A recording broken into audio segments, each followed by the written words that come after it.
So yun mga Falcoops, isang magandang araw at samahan nyo ko ngayon pumunta sa Laguna dahil meron tayong laban doon. Ito ay collaboration ng BRC at ng 4001 Battlegrounds. Mga kalaban natin dyan si Seawhoop. At yun na nga, bago tayo bumiyahe ay naglakad-lakad muna ako dito sa Seawall dahil dito magkikita-kita.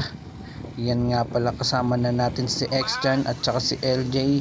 At biglang nandito na tayo sa Lamao. Pagdating naman sa Balangay, hinintay pa natin yung tatlo na to. Pero intindihin na lang natin kasi matatanda na, mabagal na maglakad yung mga yan. Kaya pinagtripan na lang sila ni South Peace. Ito na! Yo! Puta si Light Room, nilak! Puta ka doon. Burak! Dito na ako. Sige! Pero dun. Grabe guys, sobrang haba ng biyahe na to. Mabuti na nga lang meron tayong dalawang traveling encyclopedia, si Master RNC tsaka si Idol Poison 13. Nagkukwentuhan sila ng mga kakaibang bagay gaya ng mga Anunnaki, mga Greek gods, mga Egyptian gods. Sana next time madiscuss nila kung talaga bang Pinoy ang mga descendants ng Lemurians. Well, anyways, matapos ang mahigit 7 oras na biyahe, narating na namin ang Alaminos, Laguna. Siyempre pumasok muna kami sa venue at binigyan kami nitong ID.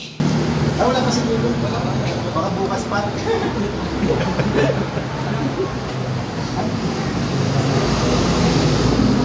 South. Lupit mo. Boss. Taga dito ay boss. Oo, taga dito. Senyo. So yun, i-shoutouts muna natin yung mga sumalubong sa atin dyan. Kina Bobby Yega, kina Keng, at lalong-lalo na syempre kay Beans. Maraming salamat po sa inyo sa pag-welcome sa mga taga-Bataan dyan sa Alaminos. Yun, sana lang nabigyan namin ng hustisya yung pag-imbita nyo sa amin dyan. Anyways, nagpakita lang ako ng kaunti sa camera para naman masabi talaga na kasama ako dito sa lakad na to.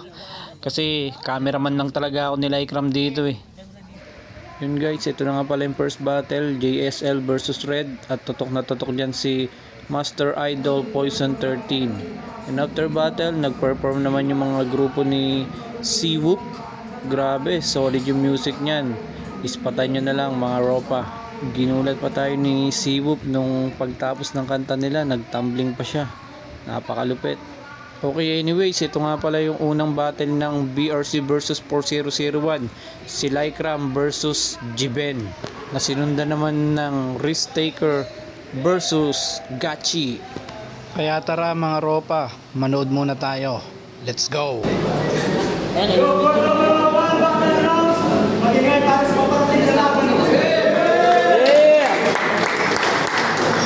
Yun, para sa mga tulaban, siyempre, pakasalamat na ng BRC. Ano yun? Di lang basta bantay, bugbog sarado. Kasi all guard, dumayo dito. May baong bala ng paltek. Eto singkamas, lagay mo sa plastic.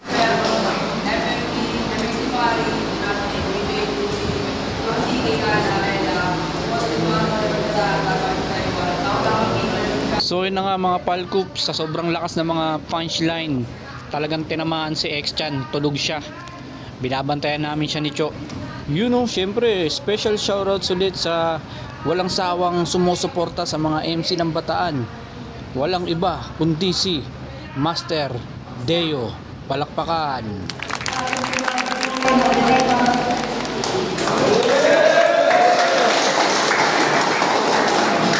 Yun, siyempre, maraming salamat pa rin sa World Siluwan sa pag-invite sa amin dito sa Alaminos, Laguna. Sobrang maraming salamat sa pagtanggap. So guys, ito yung last battle ng Bataan versus Laguna. Naglaban dito si Bobby Yega at si Sandrino Uno. Solid na battle din yan. And after nyan, yung finals na ng 4001, si Peyton versus Bone Ives. Siyempre, nag-judge dyan si Cho. Mga professor na walang estudyante oh.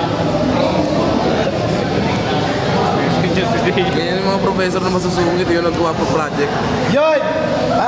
So, yun na nga, tapos na yung event at congrats sa dalawang naglaban sa championship kay Feitan tsaka kay Von Ives, at lumalarga na kami dahil uuwi na kami ng Bataan. Solid tong event na to, though nakakapagod man, pero yung experience na dadalhin nito ay napakalupit at nakakagutom. Kaya naman dinala ko sila dito sa pinagkakainan dati namin nila Eman at ni Sir Sop dito sa may Santo Tomas, sa may CJ, Goto and Bulalo.